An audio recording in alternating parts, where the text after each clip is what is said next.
launch on the 29th. We have a full team of people at the high school in Exeter right now that are preparing and putting some tech rehearsal stuff together for our launch on the 29th. And so as you're doing your rehearsals in Exeter, we just want to welcome you and thank you for being part of our experience here in London. We look forward to seeing what God's going to do with Vital Point Exeter. So blessings on you as you navigate some of the technical issues that I'm hearing about. It's like, really, do we have to go down this path of the technical issues? But they're up there sorting that out, which is fantastic. Before I jump into what I have to share with you this morning, I just want to talk about student ministries. But before I do that, I want you to watch this really quick video that's on the screen above me. Watch this.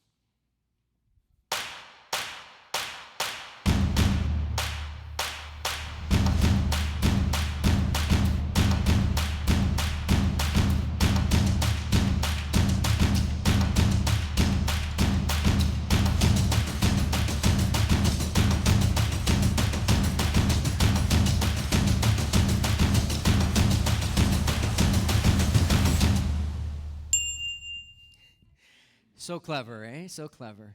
So subject to change. This coming Wednesday night at the church office for both our London and Exeter site, we are hosting the beginning of our student ministries, and we're very, very excited about this. And I know that we have a number of students that are connected somehow through family and so on and so forth. And we have some people that are feeling very passionate and are called to participate in creating an environment for students that will have a safe place to explore and grow in their faith. And so as you think about that, and as you think about maybe you're a student, junior high or senior high, and encourage them to be part of that on Wednesday night as they launch into this brand new series, Subject to Change. They're navigating the changes of their own particular world, and this group of people want to speak into that, and so I'd encourage you to be thinking about that on Wednesday night. All right, so let's jump into our conversation this morning. Have you ever noticed that names are funny? When we name something or someone, it's a funny process, isn't it? When you think about a young couple that's naming a child, it becomes a very awkward, difficult thing. You go through the process, you download an app, and you can begin to the process of finding that special name for your kid, for your child. When we named our kids, our two boys, they're grown adults now, we named them David and Paul. And a few years ago, someone was asking me about their name, and I said, well, it's David and Paul. And this person looked at me and said, oh, they're such good Bible names. And I looked at the person and I said, you know what, I really didn't even think about that. Which just seems odd for a pastor to say that, but because our kids are named after my dad and after my uncle, it never really crossed my mind that they were good Bible names. They are good Bible names, but it wasn't the reason why. Names are so interesting. You know, when I think about when it comes to a church, for example, we try to find the name. So, for example, when we were going through the process as a church, we were looking at renaming it. It was Forest City North Church, and knowing that we were expanding into Exeter region and things that were happening here in our London location, we knew that we had to come up with a new name. But the pressure was unbelievable. When you think about renaming a church, you realize you have a few hundred people that are going to have opinions. They're going to have perspective. They're going to have that, I like it, I don't like it, I don't care, let's just move on. I can put up with it. And some didn't like it and left. But that's the nature of what we were trying to do when we came up with a new name. The pressure was mounting, and so I decided to hand it off to someone else. It's a very strategic move to send those things off to other people. So I shoulder tapped a creative leader in our church, and I said, I want you to lead the process. I got some people. We brought them in a room, and we started the process. And names began to flow and on a sticky note thing, and it was all happening. And one of the names was Wake Church. Yeah, some of you that are over 40 know what I'm talking about. You're like, yeah, we're not naming it after an Irish funeral. The younger community thought it was a great thing because all they could think about was creating a wake with our church and the ripples and all that kind of stuff. Well, as the things got closer and we knew that there was crunch time and decision time, and it came out that we decided to call the church Vital Point Church. We really felt strongly, the vast majority of us felt strongly, that this was a name that captured who we are. See, we believe as a church that it's critical for us to point people to Jesus. It's not about making people churchgoers. It's not about making people anything other than pointing them to Jesus and helping them understand that He is vital to life and faith, that He's vital to eternity. Jesus is the one that says that he came in order to give us life and life to the full. And he's the one that we have access to the Father. He reconciles us to God the Father. And so we felt that it was strong.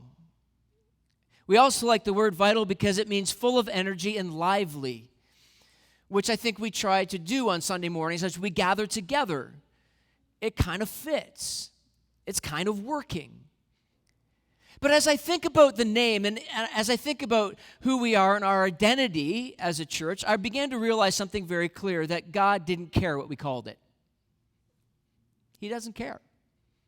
Yes, we prayed about it. Yes, we were trying to sense the nudges and, to do the spiritual thing, and all that kind of stuff. But at the end of the day, I realized God doesn't care what we call the church. We do, because we want to be able to say, I'm part of Vital Point Church, or other church names like West Park or Gateway or North Park or Forest City Community Church.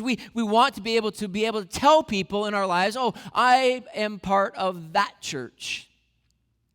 And you can go onto our social media, it's Vital Point, all that kind of stuff. But God doesn't care. I don't think God cares.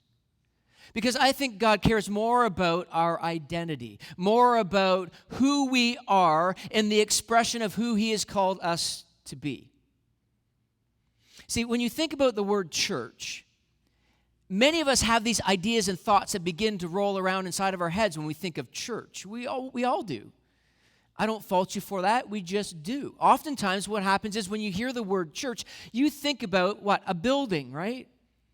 You think about a place that has a door with a lock and a keypad for an alarm system. But the truth is, that's not what Jesus intended the church to be. I want to take you to a moment in Jesus' life where he uses the word church for the very first time.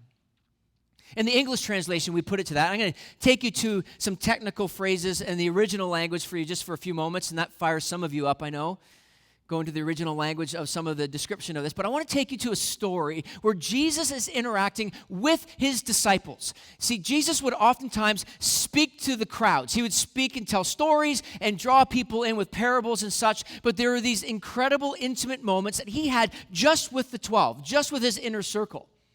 And he would begin to teach them and guide them into truth. And I want to take you to it to help you better understand this word church. And I think for some of us today, truthfully, you're going to have an eye-opening experience. Your mind and your heart's going to be blown away by the truth of what Jesus was actually talking about.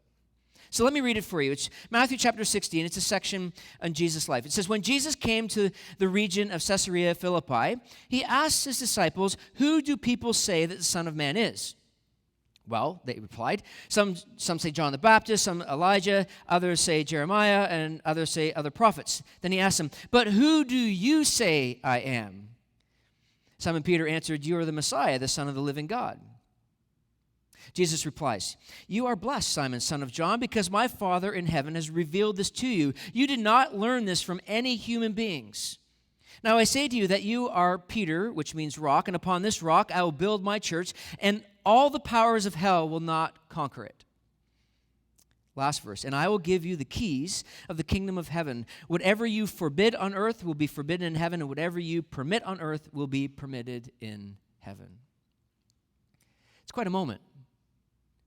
It's quite a fascinating interaction that Jesus has with his disciples. He's basically saying, guys, what's the word on the street about who I am? Like, what are people saying?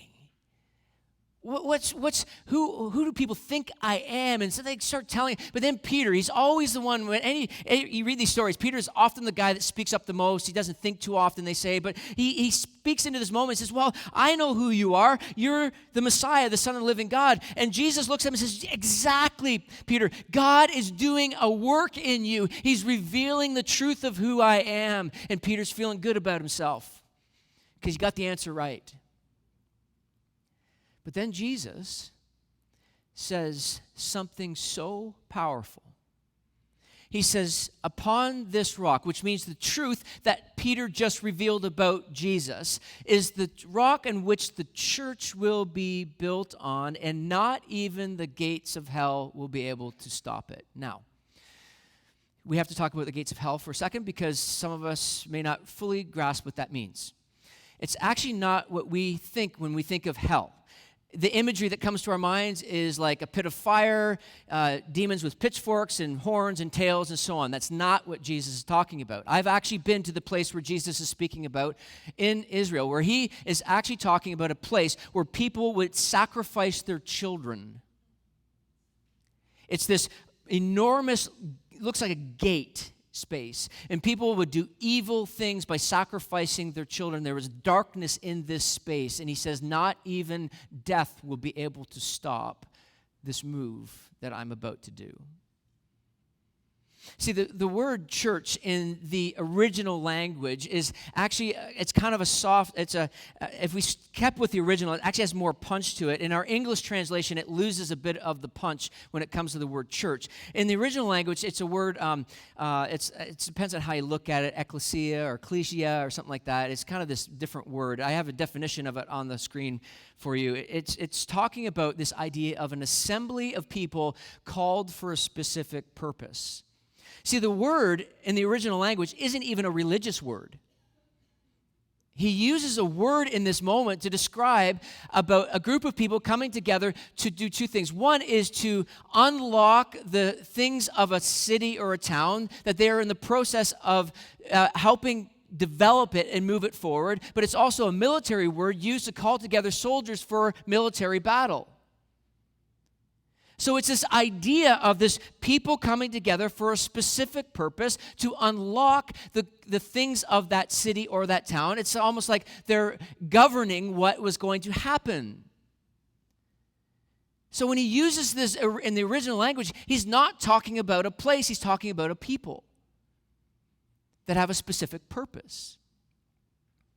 That they are to unlock what is happening, whether it's a military strike or whether it's the happenings in that particular city or town.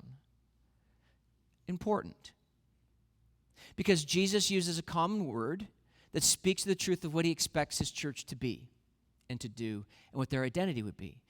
The last verse that I read for you, it says this, "Now I say to you that," oh, sorry, wrong one. "And I will give you the keys." Someone moved it around in my Bible on me. "And I will give you the keys of the kingdom of heaven. For whatever you forbid on earth will be forbidden in heaven, and whatever you permit on earth will be permitted in heaven." He's saying to them, I am giving you the keys to unlock the work of God in this world. What you release on earth will be released in heaven. There is a connection between the two. That should blow our minds. That the key that Jesus speaks about is not a key to unlock a physical door. It's to unlock the work of God in this world. And the identity of the church is how God is going to build, or how Jesus is going to build his church by giving us that permission and that responsibility. Like when I think about that, when I think about the reality of this, that when I see myself or we see ourselves with this kind of responsibility, it kind of goes against everything that we think about as it relates to church. Because somewhere along the line, something went drastically wrong. Somewhere along the line, something happened that took us away from the organic move of the Spirit of God leading the church on riverbanks and in people's homes and in gathering spaces where they shared meals together, where they learned together and grew together. And there was something that began to happen. And you know when it was? It was about a couple hundred years after the moment that we're looking at, where this guy Constantine enters into the picture and he becomes what they say a follower of Jesus. He comes to faith, and what he does is he actually legalizes Christianity. It was outlawed prior to that. As a matter of fact, many of the Christians were known as atheists back then because they didn't believe in polytheism. So there was this idea that now all of a sudden the church becomes established. It becomes about a place. It becomes about an institution. And then we enter into hundreds of years of the church losing sight of the identity of what Jesus intended it to be. And it did things along the way that were nowhere near what Jesus intended the church to be. We then fast forward and into the mid-1500s, we have this dynamic happening where some religious leaders, some Christian leaders, church leaders started stepping up and into the space and challenging the cry for giving grace and truth and mercy and the scriptures into the hands of individuals and leveling the playing ground. And there was this group of people that fought for the identity of the church, and the church begins to show signs of life again and movement. See, I think too often times we fall into the trap of believing that our identity as a church is based on just a place when it's really a people that are called to a new identity in the truth of Jesus. We must ask ourselves then, as it relates to us and in the middle of this Vitality series, is how does this connect to us? What difference does it make for us in 2019? I was reading a book recently by Andy Stanley. He wrote a book. He's a pastor in Atlanta, and he wrote this book called Deep and Wide. And in this book, he asks some very strategic questions about church and how it relates to the identity of the church. And he wrote this, one section, he asked this question. He says, you have to ask yourself, are we moving or are we meeting? Are we moving or are we meeting? I thought that's such a fascinating question, because oftentimes if we only see ourselves as simply meeting, then what happens is we become self-centered. We become very focused on ourselves, that it's all about what we get out of our meeting. Does it feed me? Is it doing it for me anymore? And we become so self-centered that we think it's all about ourselves. Now, I want to pause there because I've talked about this before in the past. There's nothing wrong with coming to a gathering like this to learn, to grow, to explore. There's nothing wrong with coming together to just sit into the presence of God. I talked about that earlier. There's nothing wrong with gathering together to experience the chorus package or worship or whatever it might be. But here's the thing. It's not simply just about the meeting. It's about the moving. Is it changing me? Is it transforming me and compelling me to move outward? When we think about the keys that Jesus gave us to unlock the things of heaven and earth, then we have to ask ourselves, are we moving? Are we transforming? Let me kind of go down this path with you, and this is probably going to ruffle a few feathers, which I don't mind doing every so often. Create a little bit of chaos in your heart. And I'm going to do it because my wife's in Ireland. She's not here to challenge me afterwards. So, by the way, it's super lonely in my house, me and the dog. Dog doesn't talk. I just don't get it. She didn't even greet me last night when I got home from being out either. It's like she's done with me. So anyway, I have no idea why I shared that with you. It doesn't have any relevance whatsoever to the talk. Maybe it's just me pausing or delaying what I want to say. So I want you to think about this. When you think about moving and meeting and the difference between the two. When you think about when we gather together to worship through song. Now, worship is not just simply through music. There's other aspects of worship that are important to understand. But primarily I want to talk about it in the context of our Sunday gatherings. When we worship together through the choruses, through that section where we stood together, if it is not transforming us and changing us and moving us towards God and towards others, then it's not worship. It's not worship.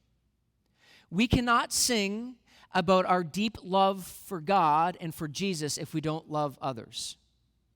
And specifically the people that God has called us to love, those who what he calls in the scriptures as your enemy, those who you don't like, those who rub you the wrong way. You cannot sing about the love of God without loving others. Matter of fact, we can't even sing about the goodness of God. We sing about it sometimes in one of our new songs that we sing about the goodness of God, and it's so good, you're so faithful. But if we are not compelled to move to share that goodness with others, then it's not true worship. Because worship moves us. Worship moves us towards obedience. Worship moves us towards sacrifice. Worship moves us towards the heart of God, and the heart of God is always for people who are far from him. And so when you think about this dynamic, we realize how important it is when it comes to the identity of our church and who we are called to be. Last Sunday, after our celebration of our 5th anniversary, if you were here, it was just an okay service. It's like buzzing for like days afterwards. I often use these examples of young adults because I have these amazing conversations with young adults after our gatherings and stuff. And one of them was saying to me that during our singing section of last Sunday morning, she had to stop singing, and she was overwhelmed with the work of God in her that she said to me, she said, all I could think about was how many of my friends I wanted to bring here to experience the goodness of God. That is worship because it transformed her in that moment. I think that that's a powerful truth that we must grasp and hold on to. I recognize that the battle that we all face, I face it too, that we become so self-centered, we believe it's all about me or us or you or whatever it is.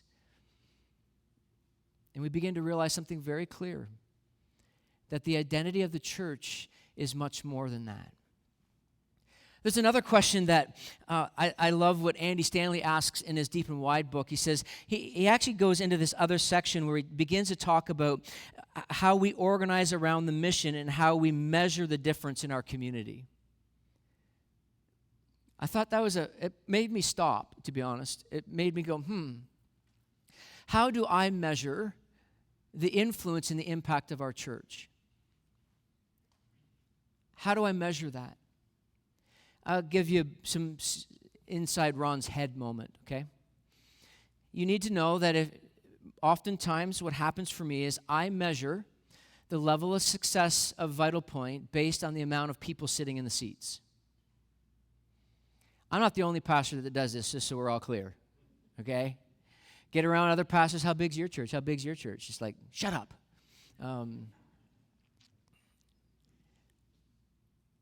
Sometimes our measuring stick is based on how many people are in these seats. You know what I began realizing as God has been working on me over this last number of months? The measurement of the success around the mission of Vital Point is not based on how many people are in the seats, although that's important. That's going to be still things that we count and all that kind of stuff. Because if we're going in the other direction, then we got to do some examining of it.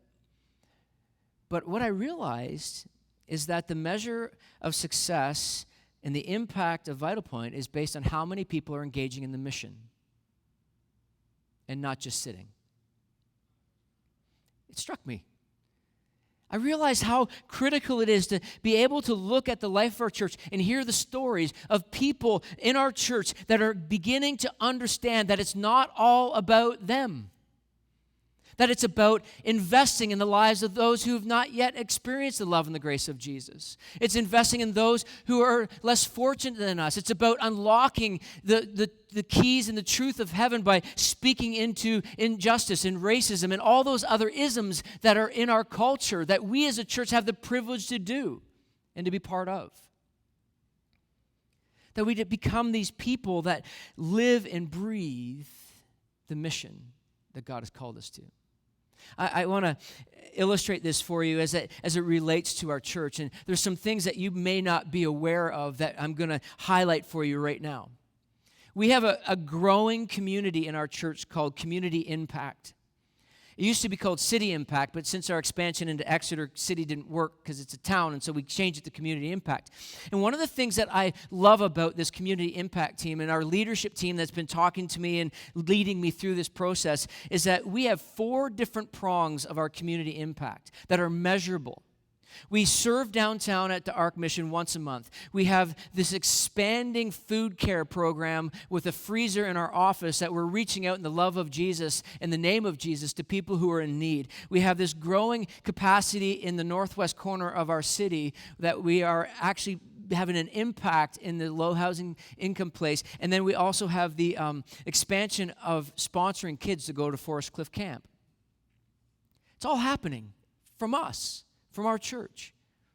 This past summer, Brent Nolan, our community impact leader with the northwest corner of London that he takes care of, he spent all summer, once a week in the evenings, going and playing with the kids and just hanging out with them, playing basketball, getting to know them. And what began to happen was so powerful that the children were beginning to ask him why he was doing it, and he began to share his faith with them. They began asking questions. There's a powerful move when we begin to realize it's not just about sitting, it's about serving. It's not just about coming for myself, it's about investing and moving forward with the mission that we're called to.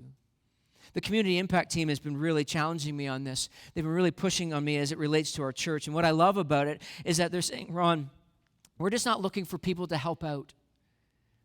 We're looking for people in our church that are willing to rearrange their lives in a way to create space to invest in these areas. That northwest corner that I've been talking about, that continues all year long. And on Wednesday nights, we provide food and a gathering place, and we provide a place that's safe, where children are loved and cared for, and the love of Jesus permeates through our team. Measurable mission impact. So when I think about this, when I realize what the identity is and what Jesus is actually speaking into when he's talking about, when he says, I will build my church, my mind automatically goes to writings from the guy named Peter that actually said that word about, that he spoke up about Jesus. He actually wrote a section of the New Testament called 1 Peter and 2 Peter. I know, original, He wrote this. And you are living stones that God is building, there it is again, that God is building into his spiritual temple. What's more, you are his holy priests. Through the mediation of Jesus Christ, you offer spiritual sacrifices that please God. You are living stones that God is building. When I think about that section of the Bible, I realize the depth of what he's calling us to be and to do. That he's calling us to this space of being the living stones. It's kind of a weird image, isn't it? But yet each piece comes together to create the expression of what God intends the church to be. So that when someone who is exploring faith and then has this unbelievable conversation with Jesus and becomes a follower of Jesus, becomes a believer in Jesus, that person is added to the living stones, and the expression gets even stronger and brighter and more vibrant. When you think about your life right now, when you think about who you are in your journey of faith, whether you are exploring faith and asking questions and you've signed up for Alpha and you're going to go there Tuesday night, or whether you're deepening your faith, you must understand that when God begins to do the work in you, it compels you to move outward towards others. And I'm not talking about in a weird way. Please don't misunderstand me. I'm not talking about becoming a street preacher. I'm not talking about going door to door and knocking and saying, hey, can I tell you about my friend Jesus? I'm not talking about that. What I'm talking about is this heart shift that changes, that eyes change towards others who desperately need the hope and the grace and the love of Jesus in their life. That the way you live, the way you speak, the way you interact permeates into the life of someone else. That the message of Jesus is magnified through you. Last Sunday morning, there was a line that I said in the talk, and I don't know if it's original. I have no memory of reading it somewhere. Do you know what the definition of originality is? It's the ability to forget where you got it. So I don't know if I read this somewhere or what, but I said this line. I said, is it possible that people in your life are going to wonder, watch, and walk back with you to church? I've got to tell you, that line has been really messing with me. I remember typing it. I remember seeing it come on my screen. And I had to stop and I had to ask myself, if I'm going to challenge and encourage and inspire you to be the church that God has called you to be, then I must ask myself, am I living this way? Would my new neighbors on my new court say, there's something that he has that I want? There is something beautiful that he has. Are we living in a way that people will go, I want what you have. I want to follow you because there's something different about you. I don't know where you stand in these things. And I know that when I preach and teach on the church, and I know that for some of us it makes us super uncomfortable. For some of us it's like, oh, I never knew that about the church. That's really awesome. I know that for some of us it's really hard because we've bought into this idea that it's all about us, and it's not. It's all about the truth that Jesus wants to speak through us and our identity in him. When we gather, it's more than just a meeting. We gather so that we may move. We're going to close with this song, and you can respond however you feel you need to. But my prayer has been all week and this morning is that for some of us, the dial is turned just a bit on your understanding of church. Listen to this song.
I think the truth that Jesus teaches about building his church is a truth that many of us in our community are getting and understanding. That's what I love about our church. I think about who we are as Vital Point, and I realize that God is doing incredible things through us. May we fight the urge to become inward focused. May we never lose sight of that when we raise the hallelujah, when we speak of the glory and the wonder and the goodness of God, that it rings out from us to others. I want to talk about, just briefly, September 29th. September 29th, we launch a brand new series called Breakthrough. There's people in our lives that need a breakthrough. They're struggling, relationships, financial, work, school. And we're going to do a series called Breakthrough because there's a phrase actually in the Old Testament that describes God as the God of the breakthrough. And we're going to spend a number of weeks talking about this. But here's the thing. I think it's important that maybe we reach out to others in our lives and say, hey, we're starting this new thing in our church. Do you want to come and check it out? It's called Breakthrough. It's a launch of our new site in Exeter that Sunday as well, and advertising and promotions are happening there as well, and they're getting prepared for this brand new series as well. I'd encourage you with that as we think about our role and responsibility as a church. Let me say a prayer. God, we thank you for today, and we just want to thank you again for this incredible truth that you've been teaching us. Father, I pray that you would help us to really hold on to the identity of who we are, that we're not simply just about a place, but we're about a people who are moving, that we're about a people who are influencing for you. It's kind of amazing to think that you give us the keys and the responsibility to unlock those things that you desire to happen in this world. But we can also restrict that work as well. So, Father, I pray that you would help us all to step back and look at our lives and to realize that we can all play a part in making that become a truth and become a reality. God, I just want to pray for, I don't know what I'm sensing, I just sense that, God, there's some people here that are hurting. You've kind of just plunked this into my head. God, I pray for whoever it is that's hurting right now, that's really questioning church, they're questioning whether or not church is for them. God, I pray your Spirit would speak into their life right now. Be real to them. Reveal yourself to them. God, I want to give that to you. I want to give that person to you.